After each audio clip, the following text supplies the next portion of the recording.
Everyday superpower. We learn body language, game, psychology, human dynamics, and everything in between. Bro, did she mean to touch me? I don't know, you tell me. So, have a look at the environment. Could she help not touch you if she wanted to?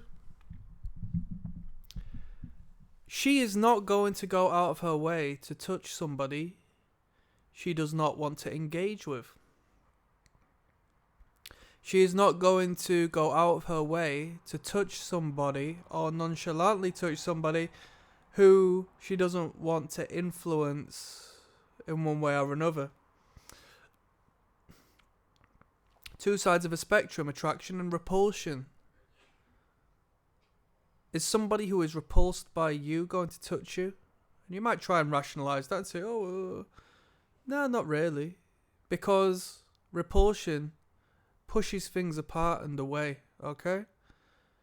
Whereas we say we are attracted to somebody. Somebody is attractive. They are attracted to me. What does that mean? Does that mean you push them away? No, it means you bring them in. Repulsion is the counter opposite to attraction. So that physical touch is quite literally entry into your intimate space. That person feels like they should do that now. Initially, I said, well, you tell me, because it depends on the context and where you may be, right? When you're on let's say you're in the capital city. We got London over here, yeah? If you go on the tube or, public transport and so forth, yeah, when it's really busy, you probably are going to make unwanted sort of connection with people. But are you going to be making unwanted connection with the guy who looks like a psychopath? The guy who looks, a bit down on his luck and dirty and homeless and so forth? No disrespect to the homeless, but you know where I'm coming from. Are you going to go out of your way to touch these people, even in them crowded dynamics? Probably not. You're still going to find the means to maneuver and navigate yourself away and around having to do that, because you don't necessarily want to engage, because if there was by any chance a possibility of touching them or creating contact in that means, they might engage in communication and conversation. So, with that being said, you don't think that woman's coming to you and touching you with purpose, without purpose? What do you think? Attraction and repulsion, she doesn't do that to people who she is repulsed by. It's an indicator of interest, generally speaking. When you are communicating with someone and she consciously, actively touches you, that's an indication of interest, right? Or influence or persuasion. Does she want something from you? You tell me what she wants. When we are communicating and we are interested in somebody, we will talk and we will laugh and hee ha ha, and over time we will become more and more comfortable in each other's space to the extent where we can physically touch each other.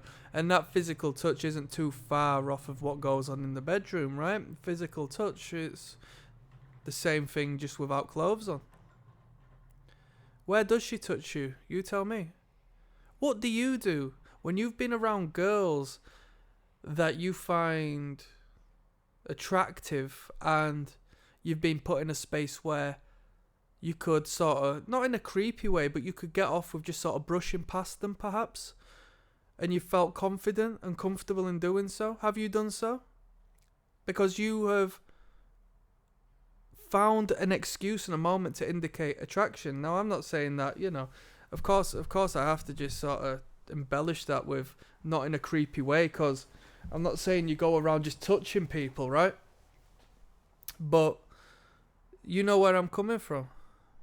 It's nice. It creates a surge of oxytocin, and that's a bonding chemical, and that's a feel-good chemical, and that's your brain congratulating you for moving into the space of procreation with another human being. That's your purpose, right? To have children and to continue on what you are. So when she touches you, there's so much depth to what could just be the tiniest little tap, right? Because she doesn't need to do that. There's varying boundaries of space, and it doesn't get any more personal than the physical touch, which is what we call intimate space, or at least it does, but there's only one boundary to break from there, and that's internal touch, and you tell me what that is.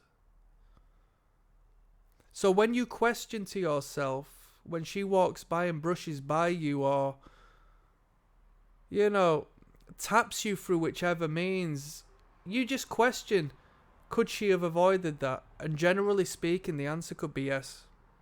And probably is yes.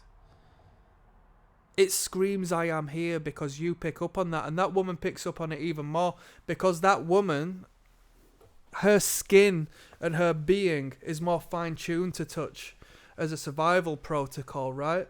She needs to feel all of this. She needs to be aware of this. And her brain excites itself more so than ours even do. So imagine what she feels when you brush on her and you touch her. Only thing is, she lives in a world where this is a constant. So whether she's numb to it or whether she reads you like a book when you do that, I don't know. That's up to her. I don't have the brain of a woman, but it has to be perceived. That's some game. Click like and subscribe for that game. Yeah, I got 2 links down in the description. One of them takes you to the catalogue of body language, so where I'll show you the ins and outs of reading people through their non-verbal cues. Second is the Patreon, where you'll join me at reading people's first dates. I'll show you attraction cues, repulsion cues, and all of that good stuff. I'm signing out. Peace.